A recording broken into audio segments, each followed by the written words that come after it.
खुदावंद प्रभु यीशु मसीह के नाम में आप में से हर एक का अभिनंदन करता हूँ और विश्वास करता हूँ कि हम सब प्रभु की दया से अच्छे हैं। दिन बुरे हैं, कठिन हैं, लेकिन जो यहोवा से प्रेम करते हैं उनके लिए सारी बातें मिलकर भलाई को उत्पन्न करती हैं। ये वचन में लिखा है। और आज हम यिर्मयाह नबी की पुस्तक उसका 33वां अध्याय और पद 3 पर मनन करने जा रहे हैं। आइए प्रार्थना करें। प्रभु यीशु, हम आपको धन्यवाद देते हैं कि आप हमसे प्रेम करते हैं। अपने वचन के द्वारा आप हमें समझाइश देते हैं, बहुत सी गूढ़ बातें बताते हैं, आशीष की बातें बताते हैं जो हमारे लिए आशीष का कारण बनती है। आज आपके पवित्र कलाम से जो कुछ हम सीखने जा रहे हैं, प्रभु हमारी मदद और अगुवाई कीजिए। आपके प्रिय और मधुर नाम, आमीन। मित्रों, यिर्मयाह नबी की पुस्तक पवित्र धर्मशास्त्र बाइबल की बहुत सी पुस्तकों में से एक नबी की, एक याजक की सर्वश्रेष्ठ पुस्तक है, जहाँ भविष्यवाणियाँ हैं, परमेश्वर के संदेश हैं।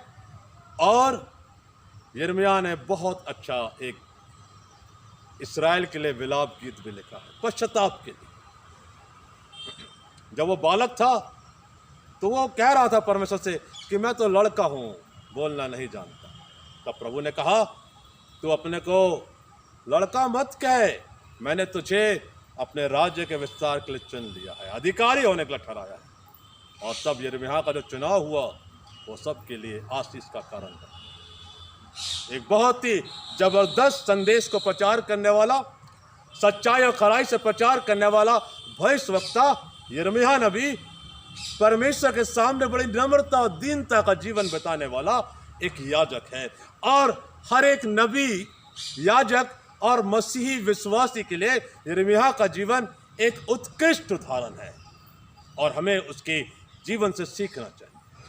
वो सबसे पहले कहता, प्रभु मुझे नहीं आता। प्रभु ने कहा, मैं अपनी आत्मा को तेरे जीवन में डाल के तुझे फलवंत करूँ। वो ऐसा हुआ। वो बहुत अच्छे गीत लिखता है, व्हाट अ ब्लेस्ड मैन। वो बहुत अच्छे तरीके से अपनी बात रखना जानता है और इब्रानी साहित्य की बहुत अच्छी परख है। वो एक बहुत अच्छा पोएट है, कवि है। और वो 9वें अध्याय में कहता, काश मेरा सिर जल ही जल, मेरी आंखें आंसुओं का सागर होती। जो उसकी शैली है वो बतलाती है कि वो एक पढ़ा लिखा, गुणों से भरपूर याजक है। लेकिन जो सबसे बड़ी बात उसके में अच्छी लगती है कि वो वही करता है जो परमेश्वर उसे आज्ञा देता है। और परमेश्वर के याजकों को ये बात बहुत अच्छे से सीखना है कि उनको वही करना है जो परमेश्वर कहता है। यिर्मयाह नबी के समय में बहुत से झूठे भविष्यवक्ता पैदा हुए। वो झूठी भविष्यवाणियां करके राजाओं को भरमाते थे, केवल अपनी स्वार्थ सिद्धि, प्रजा को भरमाते थे केवल अपने लाभ के लिए। लेकिन प्रभु के अभिषेक दासों को, पासवानों को और सेवक सेविकाओं को इस बात को ध्यान रखना है, हर एक बात में परमेश्वर को महिमा मिले। कोई भी झूठा प्रचार ना करे, सच्चाई और खराई से सेवकाई करे, और तब परमेश्वर पिता हमें यिर्मयाह की तरह एक मजबूत खंबे की तरह खड़ा रखेगा। हालेलुया। तो यिर्मयाह 33:3 में लिखा है, मुझसे प्रार्थना कर और मैं तेरी सुनकर तुझे बड़ी बड़ी और कठिन बातें बताऊंगा जिन्हें तू अभी नहीं समझता। ये आज का प्रमुख विषय है, आयत है जिस पर हम मनन चिंतन करने का। मुझसे प्रार्थना कर और मैं तेरी सुनकर तुझे बड़ी बड़ी और कठिन बातें बताऊंगा जिन्हें तू अभी नहीं समझता। Nobody can declare this that he or she knows each and everything. कोई नहीं कह सकता कि मैं सब कुछ जानता हूँ। सब कुछ जानने वाला केवल परमेश्वर पिता और प्रभु यीशु मसीह है। सब कुछ जानने वाला, बताने वाला केवल परमेश्वर पिता है। और यहाँ एक बड़ी खूबसूरत बात लिखी है, मुझसे प्रार्थना कर। आज कितने लोग परमेश्वर से प्रार्थना कर रहे हैं, एक अच्छी नौकरी के लिए, एक अच्छे संपन्न परिवार के लिए, एक अच्छे मसीह जीवन के लिए, एक अच्छे सामाजिक वातावरण के लिए, देश की उन्नति के लिए, दुनिया से बीमारियों के पलायन के लिए जाने के लिए कितने लोग प्रार्थना करने वाले योद्धाओं की बड़ी कमी है मित्रों। और ये हमारी सबसे बड़ी गलती है कि आज समाज में, कलीसिया में, चर्चेज में प्रार्थना करने वाले लोग कम है। और यिर्मयाह नबी उनको सिखाना चाह रहा है, जगाना चाह रहा है। अवेक ओ स्लीपर, हे सोने वाले जाग, जैसे पौलुस कहता है, और मुर्दों में से जी उठ, तब मसीह की ज्योति तुझ पर चमकेगी। जो प्रार्थना करने वाले लोग हैं वो परमेश्वर की ज्योति को अपने जीवन में देखते हैं और वो परमेश्वर के वचन के प्रकाश को देखते हैं। परमेश्वर ने कहा मुझसे प्रार्थना कर। और इसलिए पहली बात जो मेरे और आपके आचरण में होना चाहिए वो ये है कि हम परमेश्वर से जीवन के हर एक निर्णय के लिए, हर एक बात के लिए प्रार्थना करना सीखें। ये प्रार्थना मेरे और आपके जीवन में आदत बन जानी चाहिए। जैसे हमारे शरीर में खून का धमनियों में बहना होता है, प्रवाह होता है, वैसी प्रार्थना का प्रवाह हमारे जीवन की सांसों में होना चाहिए। और यिर्मयाह के जीवन में ऐसा है। और जब उसने ऐसा किया तो वहां दूसरी बात लिखी है, और मैं तेरी सुनकर, जब हम परमेश्वर के सामने अपनी प्रार्थनाओं को रखते हैं तो वो सुनता है। जब हमारे हृदय शुद्ध नहीं होंगे, हमारे हृदय दूसरों की हानि के लिए हम योजनाएं बनाते होंगे, हमारे हाथ और पैर गलत जगह में जाते होंगे बुराई करने के लिए, तो परमेश्वर को ये बात अच्छी नहीं लगती, वो नापसंद करता।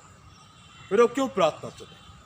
प्रार्थना सुनने के लिए हमें प्रभु यीशु मसीह का वो आचरण और आदत अपनाना होगा।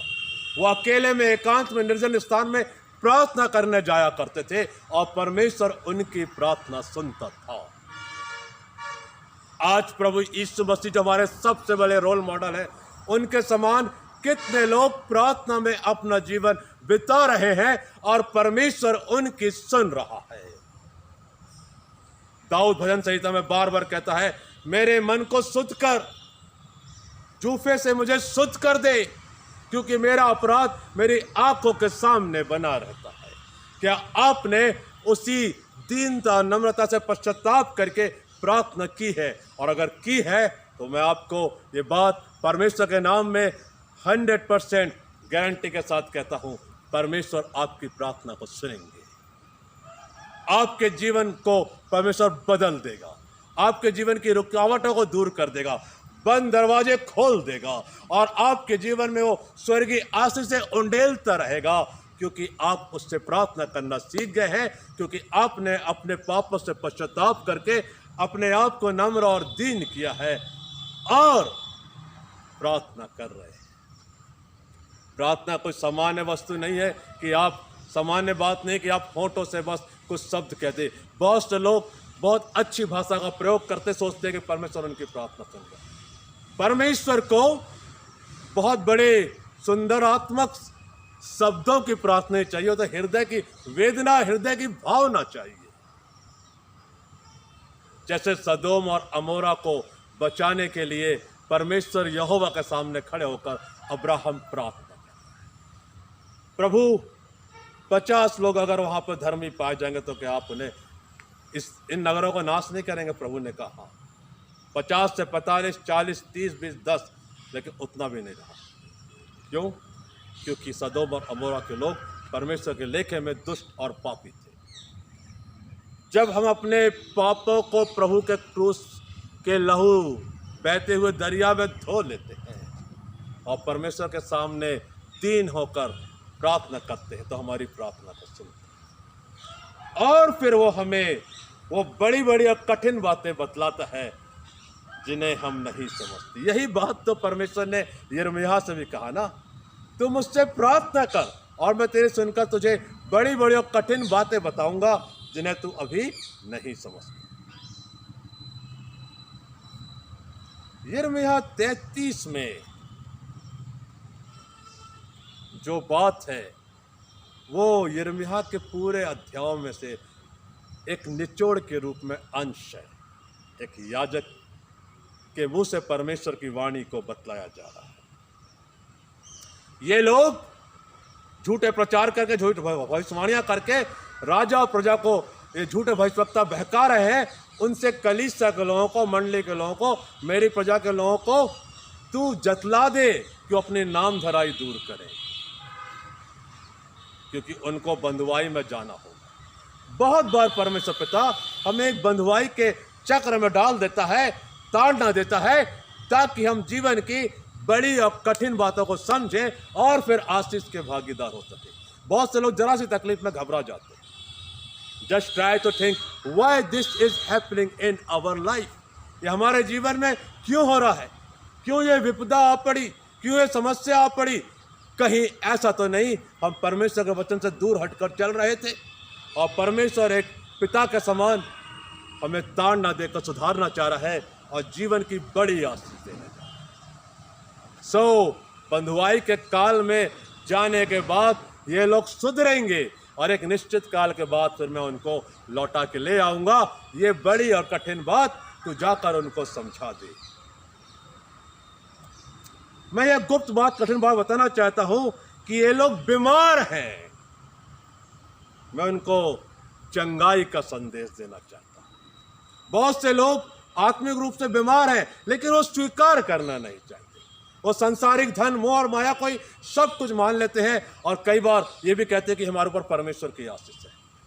मित्रों, बड़े धीरज से समझे, परमेश्वर वचन में लिखा है, धन अगर परमेश्वर की महिमा से जुड़ा हुआ है तब तो बहुत आशीषित है, और अगर धन स्वयं की महिमा, स्वयं के लिए और दुनिया के मनोरंजन में खर्च हो रहा है, वहां परमेश्वर नहीं है। आत्मिक रूप से बीमार आत्माएं हमारे समाज में हैं। यिर्मयाह के समय समाज में थी और वो बीमार थी, वहां शांति नहीं थी। झूठे तसल्लियां दी जा रही थी कि शांति है, शांति है, शांति। यिर्मयाह ने पुस्तक में लिखा है, फसल पकने की ऋतु भी समाप्त हो गई लेकिन हमारा उद्धार नहीं हुआ। क्यों? क्योंकि लोगों ने अपने जीवन में पश्चाताप नहीं किया, तौबा नहीं की है। उनके जीवन बदले नहीं गए हैं, वो परमेश्वर के मार्गों पर नहीं चल रहे हैं। उन्होंने अभी भी दूसरे देवी देवताओं, गृह देवताओं को और ऊंचे जो टीलों पर ऐसी ऐसी प्रतिमाएं बना ली हैं जिनसे परमेश्वर को बड़ा क्रोध है और उस पूरी जाति से वो नाराज है और बहुत से लोग विनाश भी कर दिए गए। ये कठिन बात समझना जरूरी है यिर्मयाह के समाज के लोगों को कि वो बीमार हैं, उन्हें चंगाई प्राप्त करना है। और हमें भी, we need to be healed spiritually whenever we are facing the attacks of devil in our life। और वचन के द्वारा कह रहे, ये कठिन बात जाके बता कि परमेश्वर चंगाई देना चाहता है, लेकिन तुमको अपना जीवन बदलना होगा। प्रभु ने कहा, एक निश्चित समय में बंदियों को लौटा ले आऊंगा। बहुत बार हमारे जीवन में परमेश्वर काम करना चाहता है, हम परमेश्वर से दूर चले जा रहे हैं, बैकस्लाइड हो गए हैं। हमने उसके नाम पर विश्वास किया है लेकिन दूर चले गए, संसार को प्रिय जान लिया, वचन पर विश्वास नहीं किया, परमेश्वर पर जीवन की बहुत सी बातों के लिए भरोसा नहीं किया, बैकस्लाइड हो। वचन में लिखा है, मुझसे प्रार्थना कर। और मैं तुझे बताना चाहता हूं कि जो ये वचन में ये लिखा गया है कि मुझसे प्रार्थना कर कि मैं तुझे ये बताने जा रहा हूं कि मैं बंदियों को लौटा ले आऊंगा। जो लोग शैतान के वश में बंदी हैं, कैदी आत्माएं हैं, पाप के बंधन में है, उन सबको मैं छुड़ा कर ले आऊंगा। कब? जब वे अपने जीवन में मुझे परमेश्वर पिता करके मान लेंगे। मैं उनका पिता ठहरूंगा और वो मेरी प्रजा ठहरूंगी। ये बात सीखना जरूरी है और ये बात जाकर उनको तू प्रचार कर। ये कठिन बात और समझ नहीं पा रहे हैं क्योंकि वो झूठी शिक्षाओं और भविष्यवाणी पर भरोसा रख रहे हैं।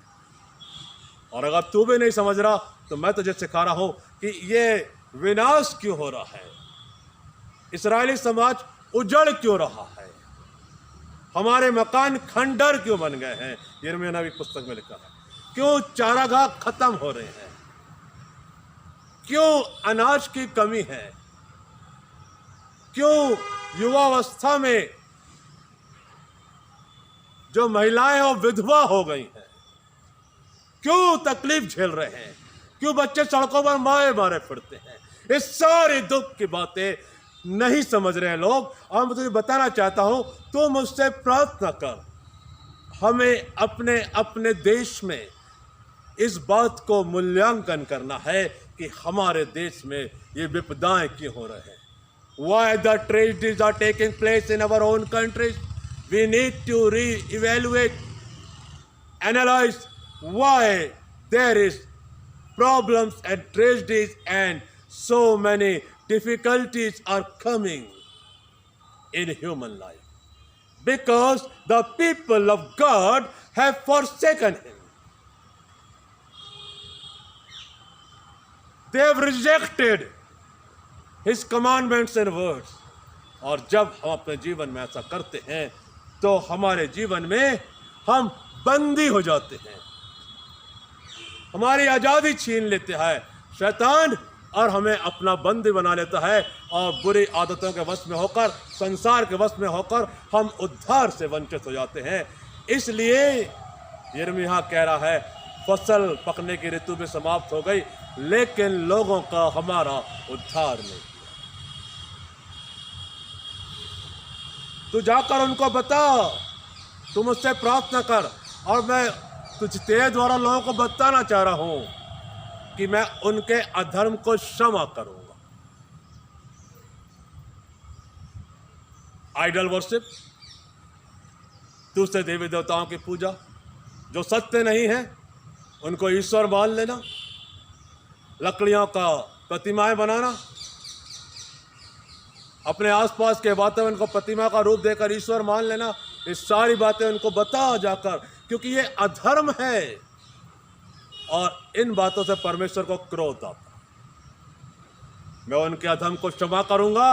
जाके तो सिखा और उनको भी सिखा कि वो प्रार्थना करें और उनके जीवन में जो कठिन समय आया हुआ है, जो विपदाएं आई हुई हैं, जिन्हें वो नहीं समझ पा रहे क्यों हो रहा है, मैं उन्हें बताऊंगा। और हमारे वर्तमान संसार में भी जो विपदाएं आ रही हैं, नेचुरल कैलेमिटीज हो रही हैं, समस्याएं आ रही हैं, डिसीजेस हो रही, बीमारियां हो रही हैं, महामारियां हो रही हैं, उन सब के पीछे यिर्मयाह 33:3 का जो वचन है वो बहुत ही खूबसूरत और महत्वपूर्ण है कि मुझसे प्रार्थना कर, मुझसे प्रार्थना कर और मैं तेरी सुनकर तुझे बड़ी बड़ी और कठिन बातें बतलाऊंगा।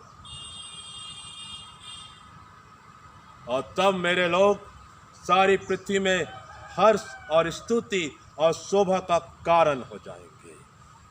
यिर्मयाह 33 के वचनों में ये बातें लिखी हुई है। चरवाहे बसाए जाएंगे, नई चराइयां बनाई जाएगी, कल्याण का वचन पूरा करूंगा और यरूशलेम का एक नया नाम होगा। हमारे जो आराधना स्थल है, आराधना के स्थान है, उनका नया नाम होगा यहोवा हमारी धार्मिकता। ओ थैंक यू जीसस, हालेलुया।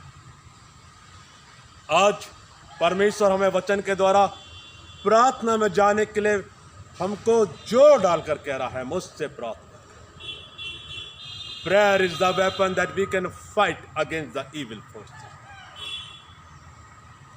प्रार्थना वो शक्ति है जिसके द्वारा हम कठिन बातों को बदल सकते हैं। और परमेश्वर हर एक विश्वासी के जीवन में प्रार्थना को पूर्ण समर्पण के साथ देखना चाहता है, ताकि वो हमारे जीवन में चंगाई को देखे, असंभव कार्य को संभव होते हुए देखे, अधर्म को क्षमा करे और हमें एक नया जीवन दे। तो हमारे जो उजड़ी हुई चराइयाँ हैं, उजड़े हुए खंडर स्थान है, वो फिर से बनाए जाएंगे, बसाए जाएंगे। अर्थात हमारे उजड़े आध्यात्मिक स्थान फिर से बनाए जाएंगे, हमारे उजड़े हुए खंडर आत्मिक जीवन फिर से नया स्वरूप धारण करेंगे और एक नई धारा होगी। वचन में लिखा है, मेरी वाचा सेवा टहल करने वाले लेवीय याजकों के साथ बंधी रही। यिर्मयाह जो एक याजक है, यदि हम ईमानदारी से परमेश्वर की सेवा करते रहेंगे तो परमेश्वर की अनंत करुणा की वाचा हमारे और आपके जीवन के साथ बंधी रहेगी। मित्रों, आज परमेश्वर का कलाम जो चुनौती के साथ रखा गया है यिर्मयाह 33:3 में हमारे लिए, वो मेरे और आपके लिए एक आशीष का कारण बन जाए। पवित्र धर्मशास्त्र में बहुत से लोगों ने वचनों को सुना और उनके जीवन बदल गए। यिर्मयाह, नेहमिया नबी ने परमेश्वर की पवित्र आत्मा से परिपूर्ण होकर यरूशलेम की टूटे हुए फाटकों को बनाया और जले हुए फाटकों का पुनर्निर्माण किया। एस्तर रानी ने पराये देश में अपने लोगों की रक्षा की क्योंकि वो परमेश्वर के शक्ति को जानते थे। प्रार्थना में रहने वाले लोग कितनी बड़ी विपत्ति हो उसको जानते हैं, समझते हैं, बूझते हैं, क्योंकि परमेश्वर उनसे बातचीत करता है। बाइबल के ये सारे उदाहरण हमारे लिए आशीष के कारण, ये बाइबल के सारी जो बातें हमारे लिए आशीष का कारण है। नए नियम में एक स्त्री हन्ना का नाम आया है। मैं उनके बारे में थोड़ी सी बात बोलकर वचन को समाप्त कर।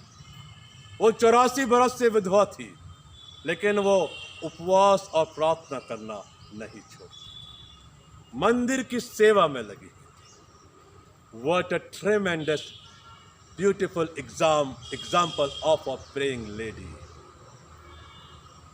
आज क्या मैं और आप हन्ना के समान समर्पण के साथ प्रार्थना कर रहे हैं? मैं आपको उत्साहित करना चाहता हूं, अपने देश के लिए, अपने समाज के लिए, अपने स्वयं के परिवार के लिए और खुद के लिए प्रार्थना में जाइए, निरंतर जाइए, एक लंबा समय परमेश्वर के साथ बिताइए और आप देखेंगे कि परमेश्वर आपके जीवन को एक कैसे आशीषित जीवन में बदल रहा है।